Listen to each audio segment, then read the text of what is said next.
चलतु देखा फेब्रुआरी 2026 रो top 10 best selling 4 metre SUV cars. तो यार 10th नंबर जी आसी जाइए से हूँ रेनॉल्ट काइगर जार 701 यूनिट सोल्ड होई अछि। पुणी 9th पोजिशन रे जी आसी जाइए से हूँ Nissan Magnite jar 2230 unit sold होई अछि। आउ 8th पोजिशन रे जी अछि से हूँ टोयोटा टेजर जार 2854 यूनिट सोल्ड होई अछि। पुणी स्कोडार न्यू मॉडल स्कोडा काइलाक निजको 7th पोजिशन रे बजाय रखी अछि आउ ताहार 4532 यूनिट सोल्ड होई अछि। 6th पोजिशन रे आसी जाइछि महिंद्रा एक्सयूवी 3X जार कि आइस एवं ईवी वर्जन जदि आमे मिले कि कहबा ताले 8637 यूनिट सोल्ड होई अछि।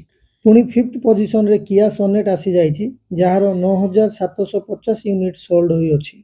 आउरी हुंडई रो वेन्यू निजको 4th पोजिशन रे बजाय रखिछि आउ ताहार 10494 यूनिट सोल्ड होई अछि। पुणी 3rd पोजिशन रे आसी जाउछि मारुति फ्रंक्स जार 13898 यूनिट सेल होई अछि। आउ सेकंड नंबर रे आसी जाइछि मारुति ब्रेजा जार कि 17863 यूनिट सोल्ड होई अछि।